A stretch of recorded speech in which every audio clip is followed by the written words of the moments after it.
Imamat bab 22.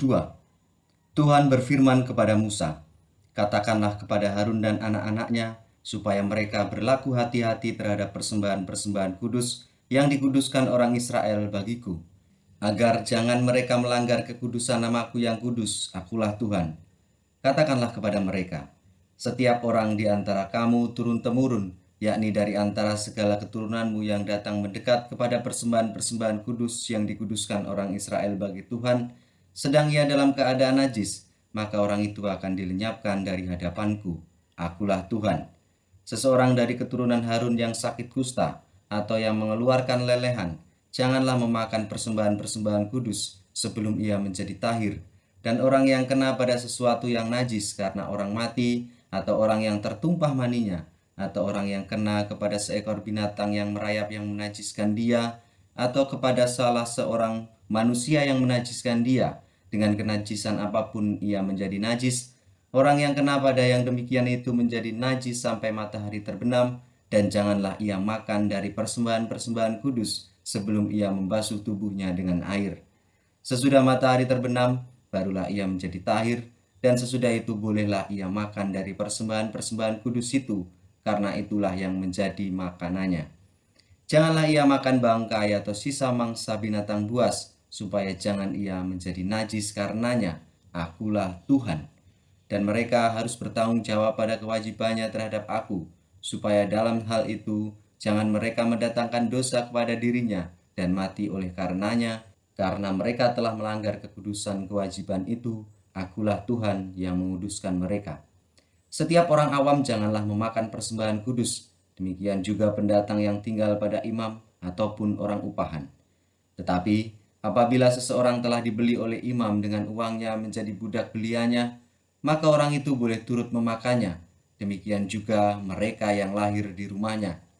Apabila anak perempuan imam bersuamikan orang awam, janganlah ia makan persembahan khusus dari persembahan-persembahan kudus. Tetapi apabila perempuan itu menjadi janda atau diceraikan, dan ia tidak mempunyai anak, dan telah kembali ke rumah ayahnya seperti waktu ia masih gadis, maka ia boleh makan dari makanan ayahnya. Tetapi setiap orang awam janganlah memakannya. Apabila seseorang dengan tidak sengaja memakan persembahan kudus, ia harus memberi gantinya kepada imam dengan menambah seperlima. Janganlah pada imam melanggar kekudusan persembahan-persembahan kudus orang Israel yang telah dikhususkan bagi Tuhan, karena dengan demikian mereka mendatangkan kepada orang Israel kesalahan yang harus ditebus apabila mereka memakan persembahan-persembahan kudus mereka, sebab akulah Tuhan yang menguduskan mereka. Tuhan berfirman kepada Musa, "Berbicaralah kepada Harun serta anak-anaknya dan kepada semua orang Israel dan katakan kepada mereka, siapapun dari umat Israel dan dari orang asing dari antara orang Israel yang mempersembahkan persembahannya, baik berupa sesuatu persembahan nazar maupun berupa sesuatu persembahan sukarela yang hendak dipersembahkan mereka kepada Tuhan sebagai korban bakaran, maka supaya Tuhan berkenan akan kamu, haruslah persembahan itu tidak bercela dari lembu jantan, domba, atau kambing. Segala yang bercacat badannya janganlah kamu persembahkan, karena dengan itu Tuhan tidak berkenan akan kamu. Juga apabila seseorang mempersembahkan kepada Tuhan korban keselamatan sebagai pembayar nazar khusus, atau sebagai korban sukarela dari lembu atau kambing domba, maka korban itu haruslah yang tidak bercela, supaya Tuhan berkenan akan dia. Janganlah badannya bercacat sedikit pun. Binatang yang buta atau yang patah tulang, yang luka atau yang berbisul, yang berkedal atau yang berkurap, semuanya itu janganlah kamu persembahkan kepada Tuhan. Dan binatang yang demikian janganlah kamu taruh sebagai korban api-apian bagi Tuhan ke atas mezbah. Tetapi seekor lembu atau domba yang terlalu panjang atau terlalu pendek anggotanya, bolehlah kau persembahkan sebagai korban sukarela.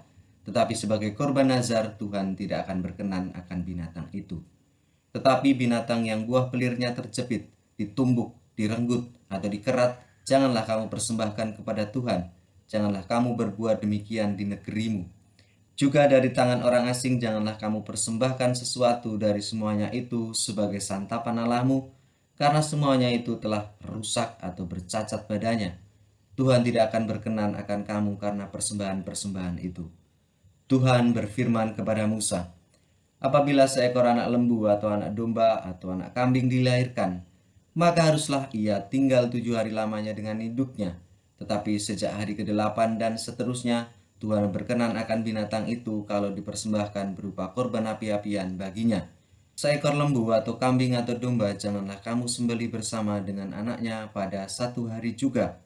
Dan apabila kamu menyembelih korban syukur bagi Tuhan, kamu harus menyembelihnya sedemikian sehingga Tuhan berkenan akan kamu. Pada hari itu juga korban itu harus dimakan. Janganlah kamu tinggalkan apa-apa daripadanya sampai pagi. Akulah Tuhan. Dengan demikian kamu harus berpegang pada perintahku dan melakukannya. Akulah Tuhan.